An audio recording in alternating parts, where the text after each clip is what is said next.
Howdy, and welcome back to Celebrating Vintage Model Kits.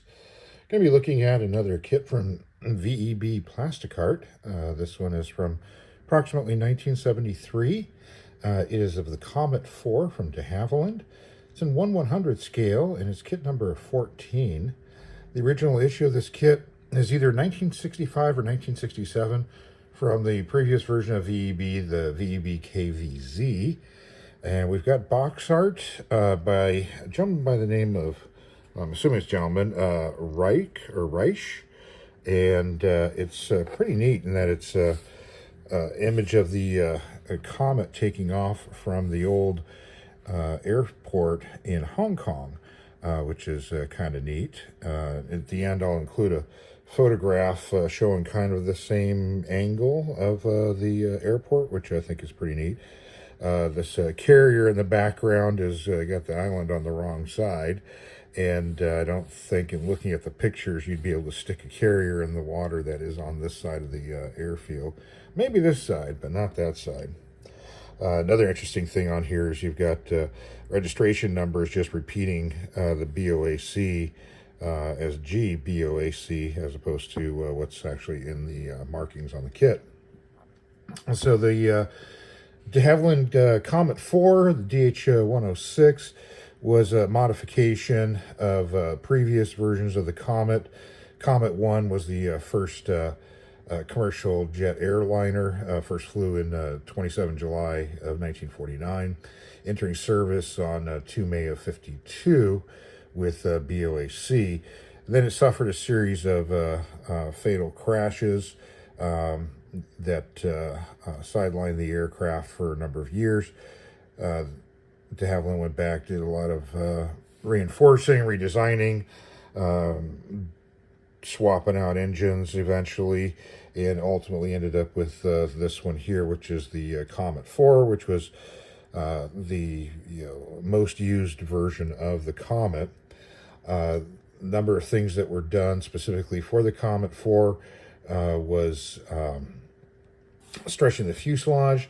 That was a carryover from Comet 3. Ultimately, it was 18 feet, 6 inches longer than Comet 1. Also included a lot more fuel capacity, including these tanks on the wings. And the passenger capacity went from 36 to 44 up to 74 to 88. It had much longer range, 1,300 miles all the way up to 2,800 miles. Cruising speed increased also due to swapping out of the engines. Went from 400 knots to 450 knots. The engines originally were de Havilland Ghost engines, and those put out about 5,050 pounds of thrust, and they were swapped for Avons, which doubled the thrust to 10,500. There's a significantly redesigned cockpit. The shape was still the same on the outside, but how the cockpit was laid out and arranged was significantly redesigned, making it a lot more pilot-friendly.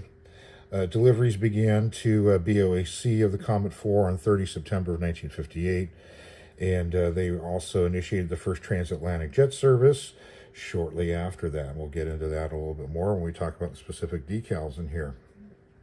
So let's take a look at our kit here. So as I mentioned, we got this fantastic artwork on the box cover here. It looks like appears to be watercolor, and really striking image on there. On the side, we've got other kits from VEB. We've got the MI4, which we've covered in a previous video, TU14, MI6. Then we've got Comet 4 on the side here. This shows a couple of additional kits. The MI1, Yak 40. Here's the emblem for Plasticart. And of course, I don't read German, but this, I think it's saying, oh wait, it's in French here. So you've got the box contains a model kit. On the end, we've got a line drawing of the Comet and then Comet 4 again. And this side, it's in reverse in blue. So we open it up, we've got, oops, got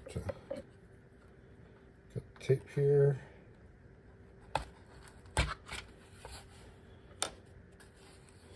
So we got, you can see it's a lithograph. It's been wrapped around and glued onto a hard box. See, the quality of the cardboard's a little bit lower quality than what we typically see in Western kits. And let's get our decal sheet out.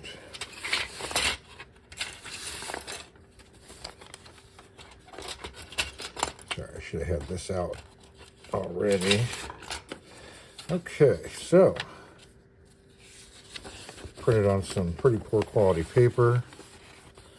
We've got parts layout, a number call out, also pointing it onto the completed model.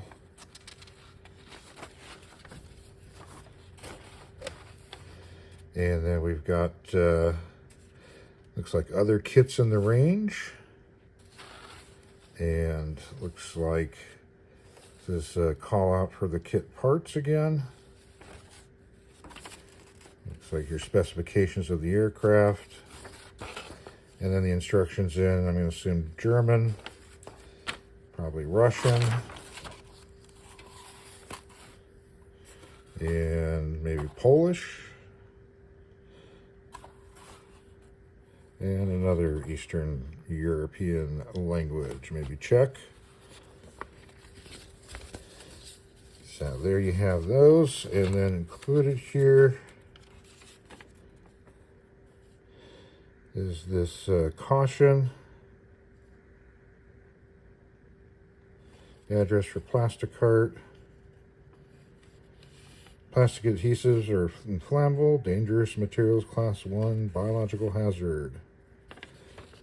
This does have up here across the top 78, 79, and 80. So it looks like maybe this boxing may have been a little later than 73. And then we have the assembly instructions in English.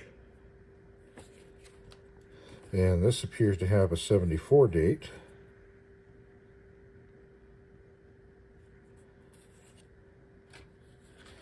Then we have our decals. So it's Comet 4 decals, and we got fuselage striping, registration numbers, stuff for the wing tanks and the tail. So this particular one, GAD or GAP-DB, is a specific aircraft. It was one of the first two that were delivered to BOAC in September of '58. It had its first flight on 27 July of '58, and on 4 October 1958, it flew the first transatlantic jet airliner flight. And at the time, they did two simultaneous flights. One left from England and one left from New York, and they kind of crossed paths over the ocean. So you had an east-west and a west-east flight. This particular plane, Delta Bravo, flew the west to east route. They had strong tailwinds going in their favor, so they were able to complete it in 6 hours and 12 minutes at an average speed of 565 miles an hour. The the east-west took about 10 hours, so big difference with that tailwind. So BOAC flew this aircraft for a few years, up until September '65. It was sold to Malaysian Singapore Airlines in September of '69. They operated it for a couple of years, and then it got handed over to Dan Air. And Dan Air flew it as part of a bunch of flights for hire. And they had, at one point, the largest Comet fleet in the world. In fact, I believe they were altogether the largest Comet operator of anybody. They had something like 45 Comets at one time. So a pretty big-time operator of Comets. So Dan Air flew it until its last flight of February 12th, 1974. when Dan Air donated it to the what became the Duxford Museum for Preservation. At the time of donation, it had 36,269 hours of flight, and there were two incidents with this aircraft. On 21 June 1959 at New York's Idlewild Airport, the aircraft landed short of the runway, and the landing gear and flaps hit a 12-foot blast fence that damaged both the gear and the flaps. There was no injuries to any of the crew or passengers, and the aircraft was repaired and went back into service. And another incident occurred on 22 August of 1960 in Cairo. The aircraft tried to take off from a closed runway that was under construction. And while it was on its takeoff run, one of the gears hit a dugout hole and messed up the gear. So the takeoff was aborted, and damage needed to be repaired. But fortunately, again, no passengers or crew were injured in that incident. So there are quite a few photographs of this aircraft in all three liveries. So we'll show you a few of those here.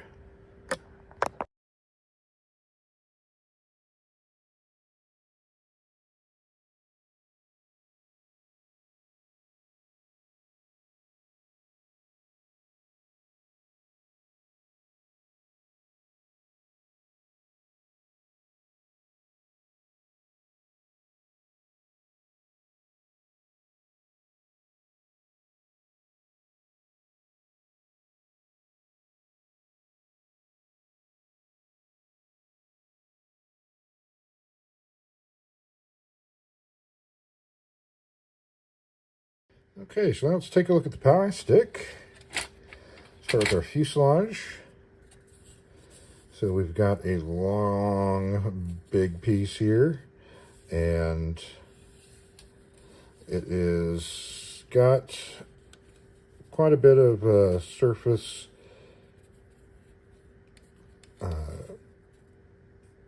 rivets that are raised, pretty oversized. We do have engraved line for the door on the back. We've got some sinkhole stuff happening here. But we do have holes for the windows, although there's quite a bit of flash in some of those.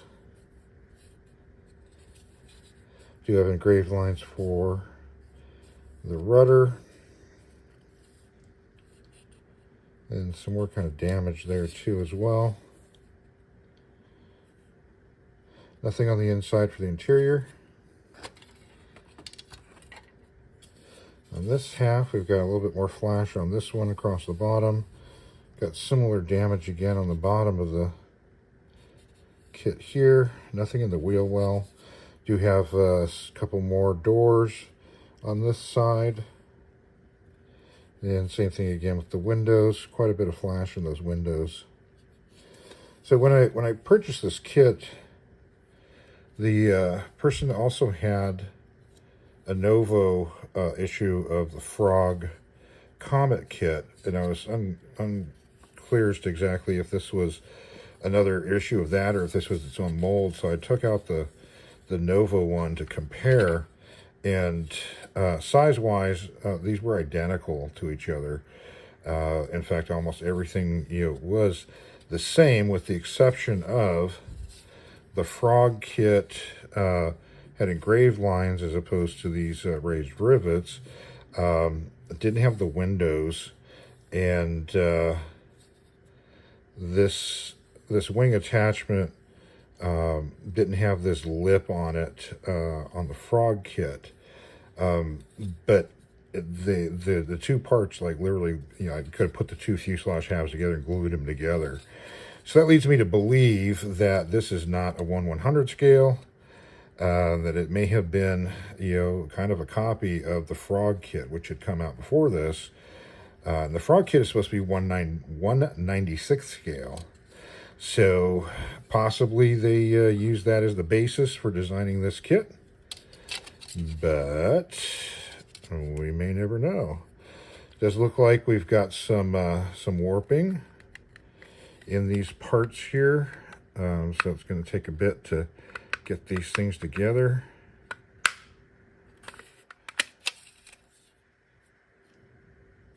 So there you have that.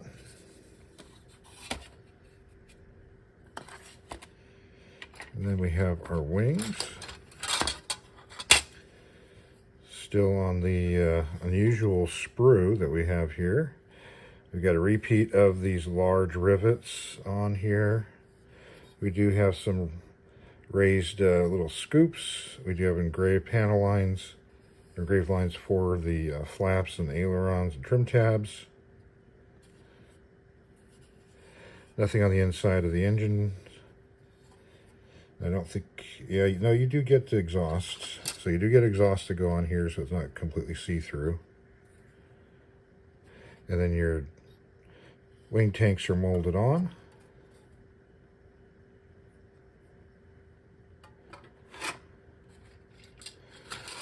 And here we have the bottom of the wing, same kind of a tree. This one's got similar surface detail as well too. We've got one of the gear doors molded in place, nothing in the well.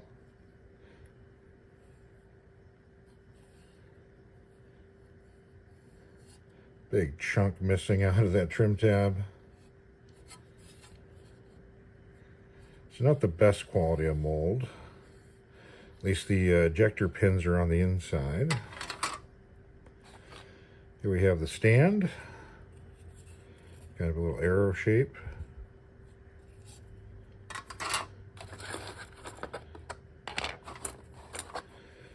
So our horizontal tail surfaces. Similar again, we've got engraved lines for the elevators and trim tab, and then significant raised rivet detail. It is got an angle built into the tab, so you can get that correct. But again, we got lots of chunks missing out of the plastic itself. Almost like some sort of chemical got on it or something. Or I don't know if laying in the box, parts somehow melted. I haven't quite seen something like that before.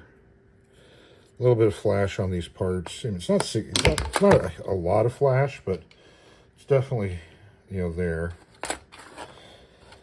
We do get some stuff molded in different colors, which is kind of nice. We've got some of our gear.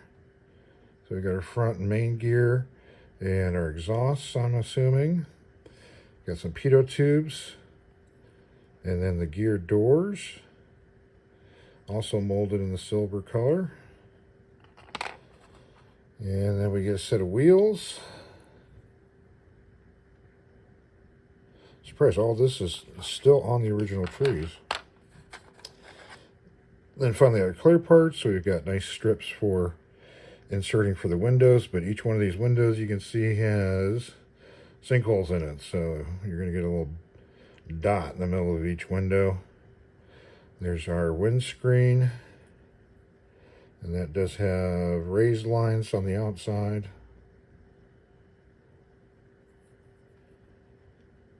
A little crazed.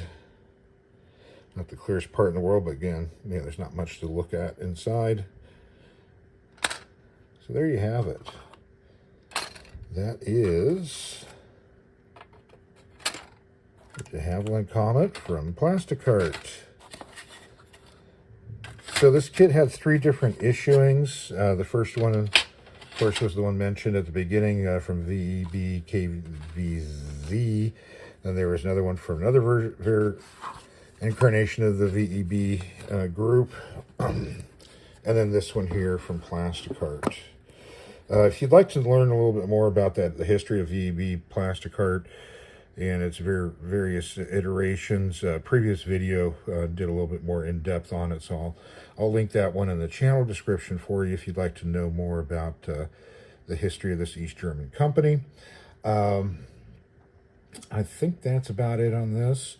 So if you've built one of these Tell us about it in the comments section. If you've got one of these on your shelf, absolutely take a picture and send it in for the next viewer build video. Well, thanks for watching, and have yourself a great rest of your day.